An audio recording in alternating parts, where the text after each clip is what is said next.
baseball people out there, what's up? I know it's been a minute, but I had to get back on here, the Leachy One Hit Wonder podcast. It's been 4 months. Man, time flies. I think the last time I was on, I was with my partner when we went fishing, me and Kevin Jordan.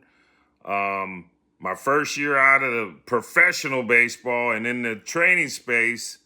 And I was like, man, I got to get on here. Now we're about halfway through the summer. Summer almost coming to a close. And I wanted to just get on here and chop up on some things that I've seen, that I've learned and observed as I've gone back into the youth training space. The first thing I wanted to talk about was a feel-good story. One of the kids, I've been working with him for probably 2 years. Damari Ferrari, this kid, he's a sophomore in high school, and I've been telling people, especially people when I've been working with them, about him. I mean, this is why we do what we do. For me, this Damari is so far my biggest success, not the 14 kids I work with that have gone on to play in the big leagues. Those guys were already super talented, and I just hopefully just didn't mess them up and kept them on the track. Or even the kids who played in college or playing pro ball or got drafted, or the young ladies like Gina Mason and Christine Bill who went on and played D1 softball. I love working with all of them, but they were all talented. But Mari, this kid right here, man, when his, I'm going to tell it backwards, when his mom, it's probably been a month now, sent me video clips of his at-bats and sent me the video clip of his at-bat, him hitting a home run. I don't know where I was, but I dang near started cutting onions. I almost started crying. I was so happy. Thing about Mari, when she brought him to me, I mean, he struggled mightily. I mean, he couldn't hit the ball off the tee without knocking the tee over. I mean, we do an hour lesson. There'd be a lot of swing and miss.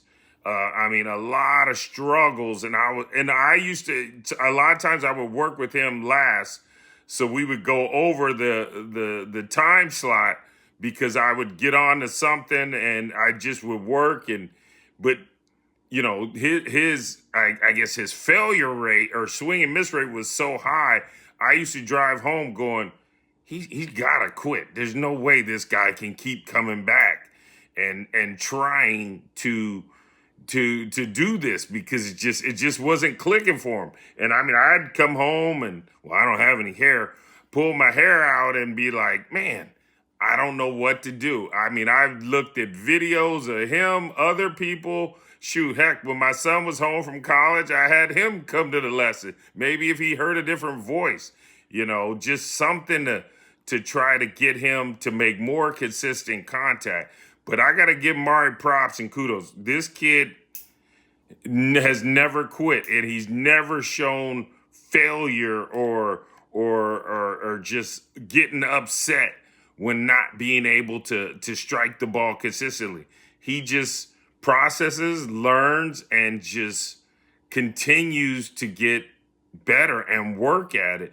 And to me, I know it's just one hit, but when he hit that home run about a month ago, I was in disbelief, because I remember with all the kids how they start to where they go and get, and it was miraculous seeing him hit that home run. So I want to give Mari shout out.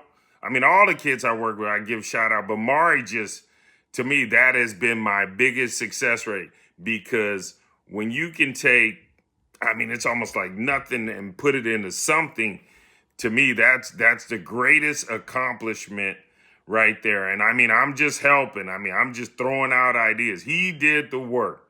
So Mari, you getting your flowers on that. So keep it up, keep pushing the envelope, and keep working, because in dream big, as I always say, because anything is possible as we move along, not just in baseball or softball, but in life. So great job, Mari, and just keep after it. All the Leachy Elite trainees, wherever you are, Next thing I want to talk about is this past weekend, I was down in Las Vegas, and for those who may not know, I actually lived there for about a year and a half. Um, and I got to coach a travel team, and I actually was training kids while I was there. So I still have contact with quite a few of the kids. So when I went into Vegas this past weekend, I got to train with two brothers that I've been working with. I guess that was 2021 when I was living down there. 2021, the Nielsen brothers. So Chance and Cole and just seeing them develop, because I think when I met them, Chance, the youngest one who was on my travel team, was 11, and now he's got to be turning 16. So just seeing how he's changed, and Cole, has graduated high school, and they're moving on, and they're still at it, and they're still passionate about the game. For me, a part of me, I wish I lived there so I could work with them more frequently. But, when I do go through Las Vegas, I've had the chance to work with them. And, when I was there, I remember someone mentioning to me that a longtime major leaguer, and I had never met him, but I know who he is, and I actually had heard of some of the drills he did. Greg Jeffries, who's from Northern California.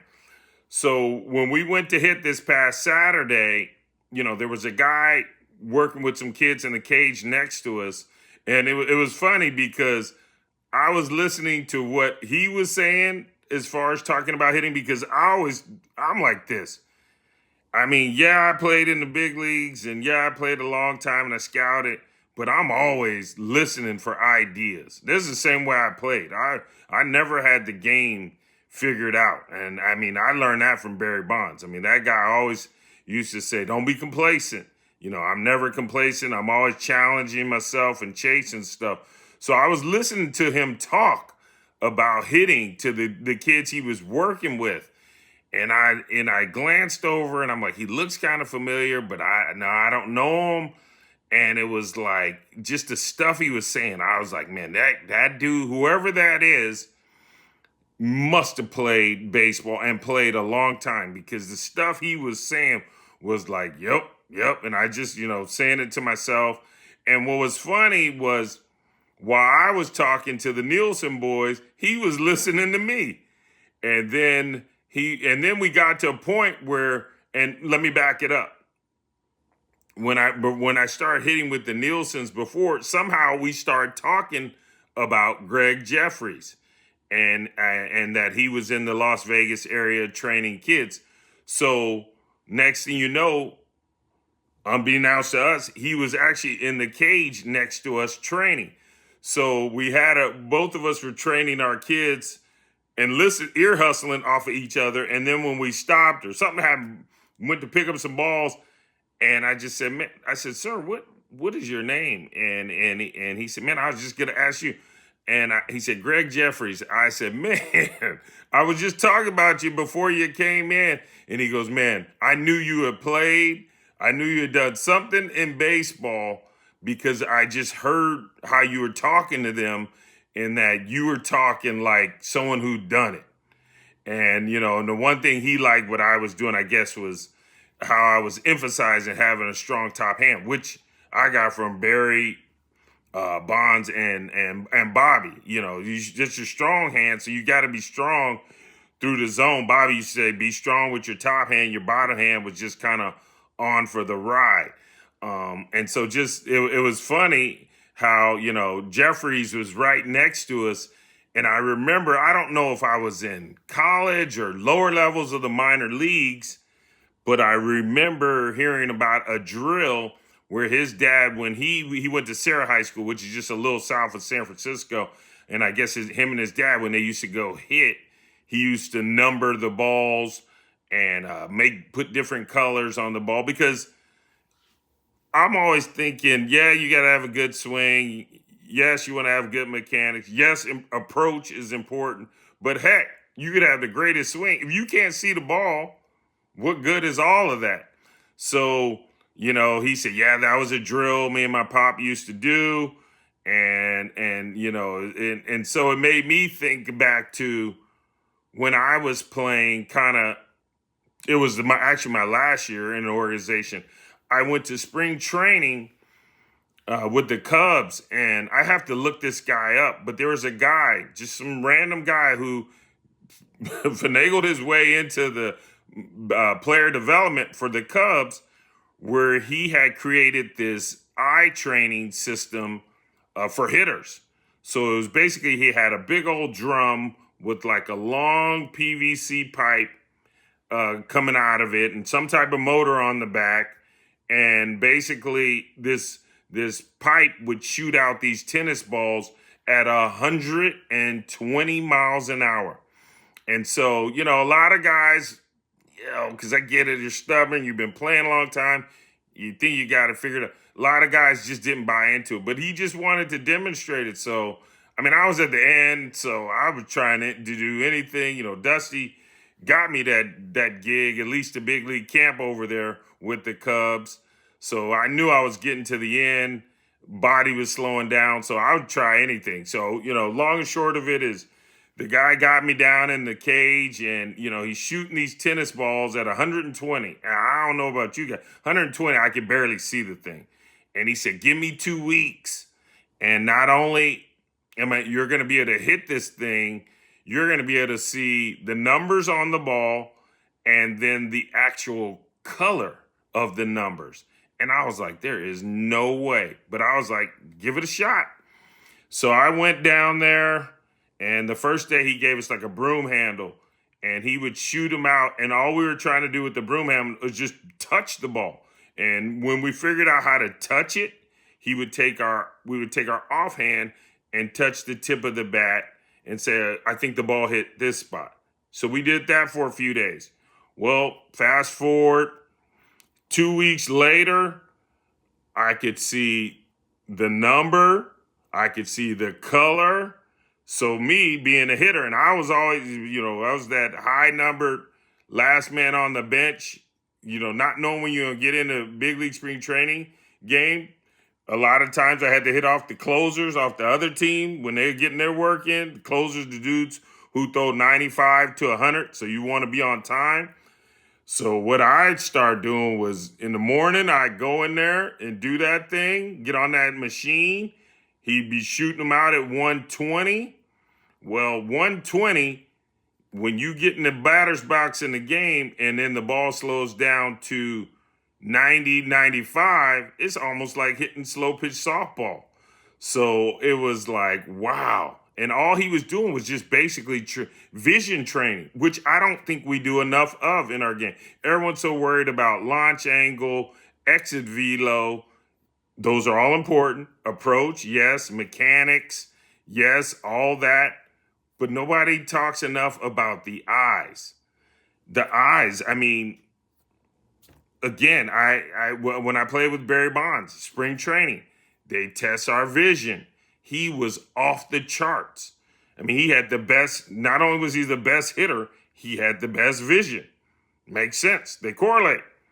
And then one day I remember asking him, I said, B, when do you pick up the ball? I said, because I pick it up like right when it's coming off the pitcher's fingertips. You know, I either see, if I see their hand here, that could be breaking ball, hands or fingers behind it. That could be the fastball.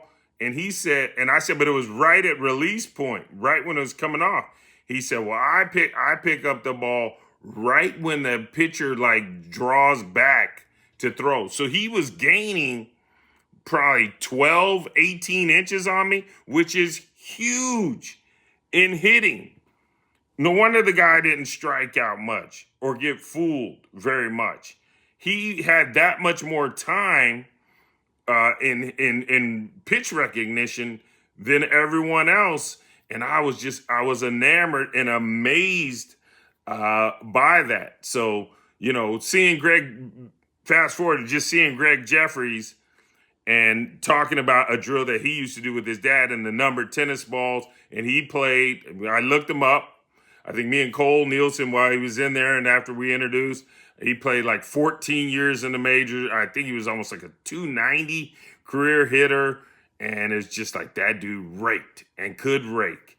So now he's over there teaching kids in the Las Vegas area. So shout out to Greg Jeffries and nice meeting you. And I just love hearing guys who've done it at the highest level. I'm always curious what they see, do, learn, know. And he was listening to me. So I'm always wanting and willing to talk about hitting. I mean, as I wear out my old teammates, Damon Miner, who's the hitting coach or assistant hitting coach with the Giants, and Kevin Jordan, who was, we were drafted together, who played, 8, 9 years in the big leagues.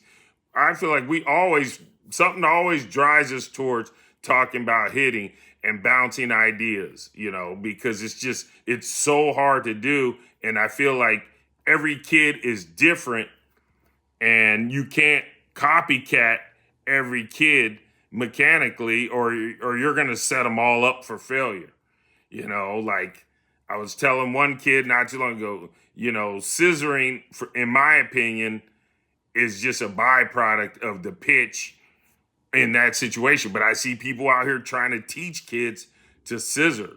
For me, that's you only got that much time to decide if you swinging or you're taking. And if you're practicing that you have to do that move on every swing, I just think you're putting yourself in a tough spot to consistently hit the ball.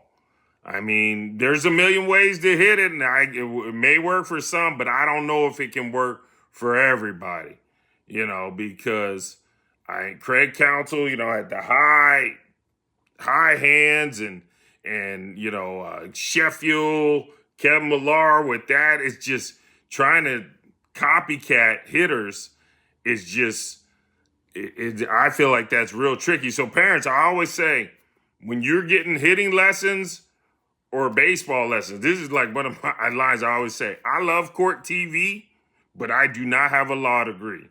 So I've watched court TV, but I am no Johnny Cochran.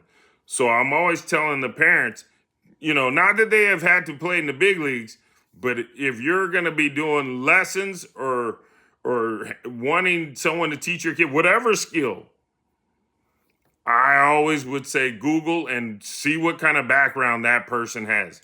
Because if they don't have that ability to get your kid or connect with your kid to get him where he needs to go, they may come up against a wall. And I'm not saying I'm for every hitter. That's not what I'm saying here. But it's like I feel like the difference between myself, Greg Jeffries, Kevin Jordan, guys who are out here working with kids, is we've actually stood in that batter's box. We know what a 100-mile-an-hour fastball looks like. We know what it feels like where your heart rate goes. We know what it feels like to be at the top of the mountain when you're 4 for 4. We know what the sleepless night feels like when you're 0 for 4. We know what it feels like when scouts or recruiters are coming to watch you play. The heart rate. Because now I feel like now that I'm almost a year into this, I feel like the mechanics are the mechanics, the drills are the drills. I even had a parent say that to me. He goes, your drills are pretty standard basic. He goes, but when my kid gets in the car after hitting with you, you make him feel like he can run through a wall.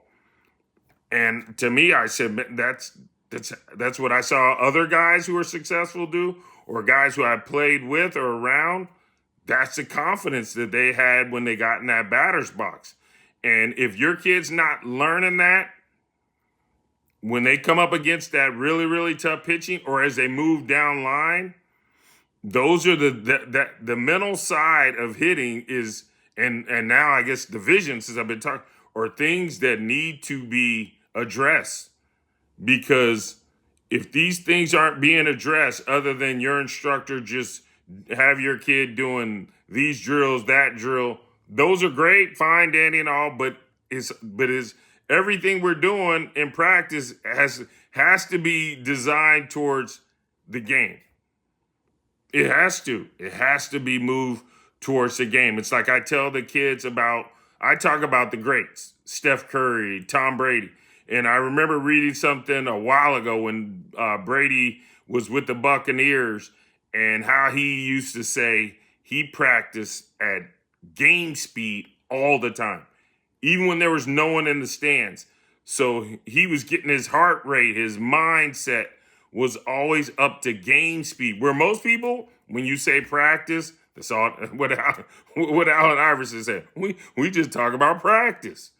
But you see where Brady's mindset was and why he's the GOAT is everything that guy did, even when the stadium wasn't filled and the lights were on, he put his mindset into game mode. Kobe too. I just read something on Kobe. Same thing. So I always tell the kids, when I'm warming up and we're about to do like our BP round, I did it with one of my kids yesterday. Shout out Carter. And, I'm warming my old arm up and he knows I'm warming up. So he was bunting and then, he was doing it. And then he did some like it was like the game. And then he just did something like, well, Leach just warming up. I'm just going to drop him down. And then I stopped him. I said, what's the difference between the way you're bunting? He goes, oh, some I'm bunting like for real. And some I know you warming up, so I'm bunting. I said, which way would you become a better, more consistent bunter?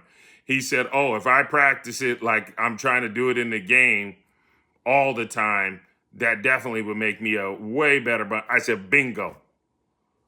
I said that's what we want.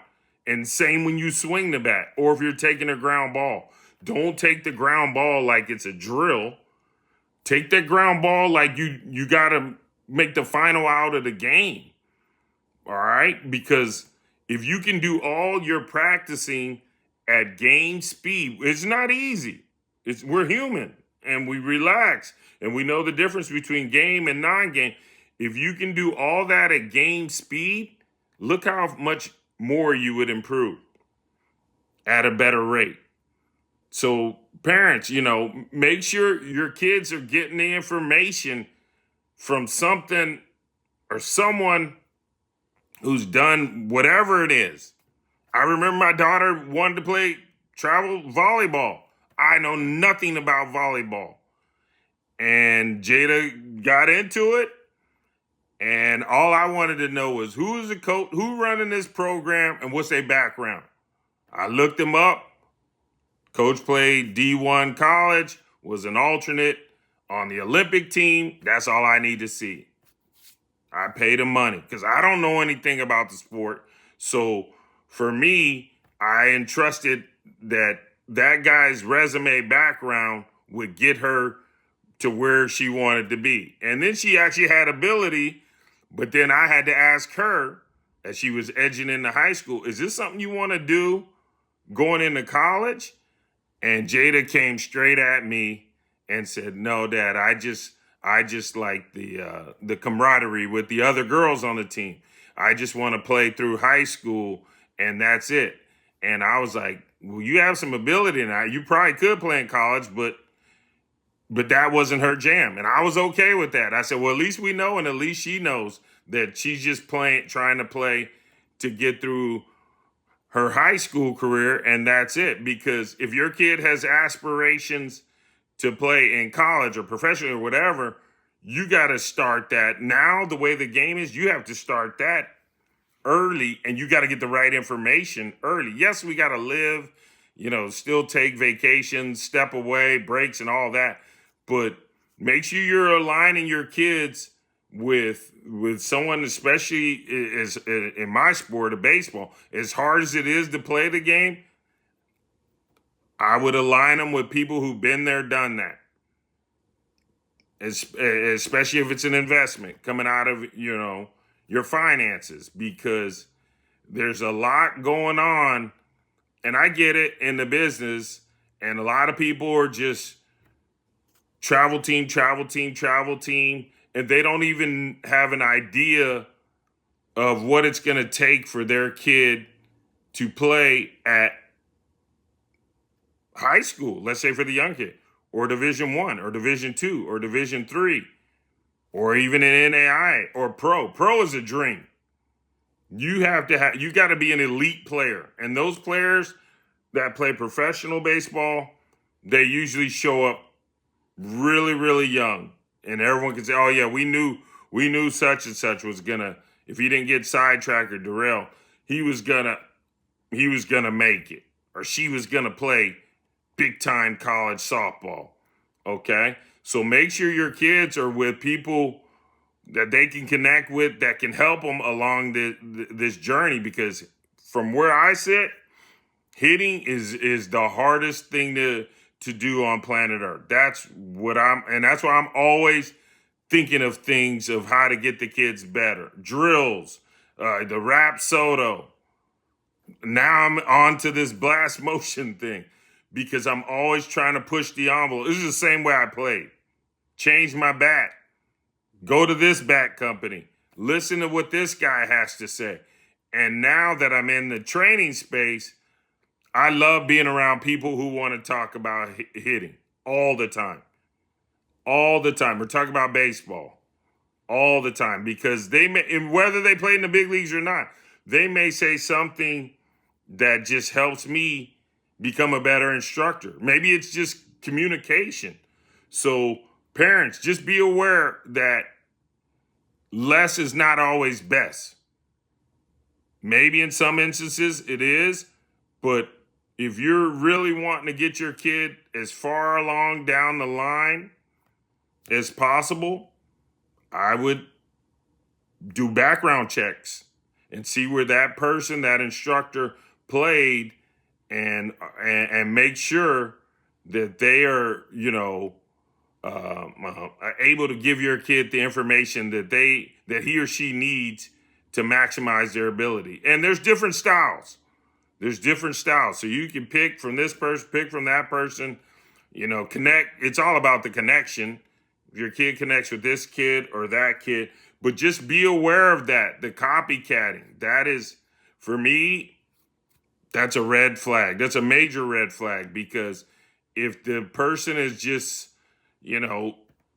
teaching your son, who's, let's say, a top of the order speed guy that should be hitting line drives, ground balls, if the instructor's teaching your child to hit the ball in the air, that's a red flag. Or if you're a big kid that, is going to be a corner player, I have a kid like that, and he knows straight up that when we hit, I'm always talking to him about doing damage, getting pitches to do damage, because he's a big kid, going to be a big man. He's going to be a first base DH if he plays after high school. So we work on driving the ball. Whereas other kids who are more, if they're more of a speed guy, then I think I taught him how to bunt.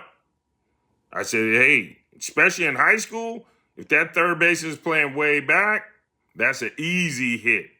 Drop that down. Now you 1 for 1, steal second. Now base hit, team scores. So parents, make sure you're putting your kids with guys who know where they should be trending towards. There are always outliers. There's always kids that change, but, I'm not in this hit and fly ball stage. You got to learn to hit before you hit for power. You've got to learn thyself. If you're not a fast runner, then yeah, you may have to drive the ball more. Or here's my other one. Everyone wants to play shortstop or second base or center field. And I always say, as you move along, the game gets faster. And if you don't have the foot speed, because foot speed, this is scouting now, foot speed equates to range. There are outliers. Brandon Crawford wasn't a plus runner, but he is a Gold Glove defender at shortstop. Probably same with Cal Ripken for the old heads. Okay? But foot speed, so everyone in Little League wants to play shortstop, feels smaller, all the action, blah, blah, blah, blah, blah. But as the kids move on to the big field, if you don't have that, 6-yard dash below 760, you're probably trending towards a corner. If you're running 7.5, 7.4, 7.1, 7.2, you're probably not playing shortstop, second base, or center field, which means you're going to have to go to the corner. When you go to the game has totally become offensive now. So if you can't hit, I don't care how good your defense is, you're not going to play. Remember I said that. If you can't hit, the days of just being defensive oriented is gone. Ozzy's a Hall of Famer. If you can't hit, you're not gonna play. Let me say it louder for those in the back. If you can't hit, you're not gonna play. And that's gonna be high school, college, and undoubtedly in professional baseball. So parents, if your kid has dreams of moving on, playing as far as their skill level will take them, get them with someone that can teach them the foundation, the fundamentals, the mindset of hitting. Because again, if you can't hit, you're not going to play. And then the other thing I will say off of that is, well, if you have arm strength, maybe you can pitch. Okay? And then the last thing I was going to say is, I do this because an old time scout taught me this, is whenever I see a kid that maybe is playing shortstop or third base that has good hands and let's say a good throwing arm, but he doesn't have that foot speed, that range for second or short or even center, catching after pitching, catching is the quick. Everyone needs catching at every level. I wish I knew how to teach catching, because to me, if you're not one of those athletes that has a foot speed to stay in the middle, I would always consider catching, because it is a premium position that is always needed. And after the pitchers, I'm speaking from the major league level, catching is the quickest way to the big leagues. Just look at the game, Major League Baseball that is, and see how many teams have a really good all-around catcher. Very hard to find, or catchers in their farm system. So if you're in the middle and you don't think you're going to have that foot speed to stay in the middle, consider catching, because that's a way to stay in the game. All right. I know it's been a while and I got to get back on this, but it has been a blast training all the kids this summer. And, I've gone to Alabama to coach one of the kids. Well, he's not a kid anymore.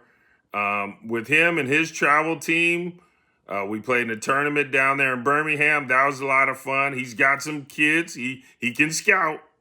He's got some kids on his team that are D1 potential. And I saw one kid I think may even be a draft potential if he keeps developing, because he was an exceptional athlete and he had instincts. He could pitch, he could run, he could hit. And I put a comp on him. I put that Cody Ransom comp on him. And I saw him jumping in the dugout. I said, if this ain't Cody, I don't know who Cody is. He's just got those tools, and it's going to be interesting to see how he performs the next few years. I also was able to go out and spend a few days with the MLB Develops crew. Shout out. That was awesome, seeing as they brought kids in from all over the country, and I did a few-day power scouting. I needed more time because there was probably 100 kids, but I was writing some scouting reports and getting some radar readings.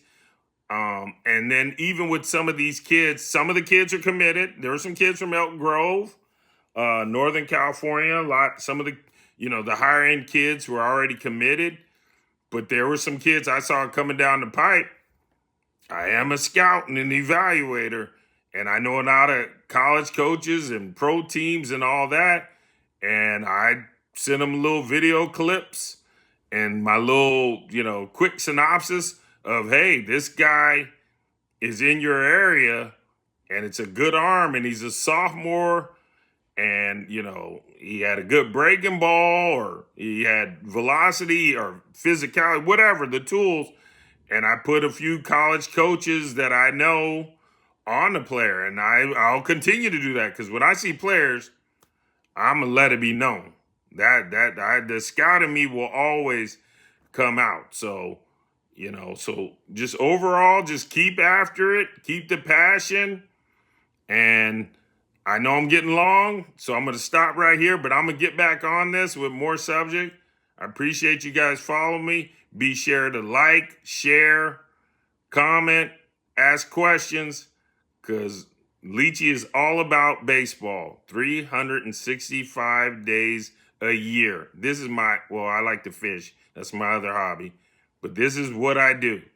Peace out.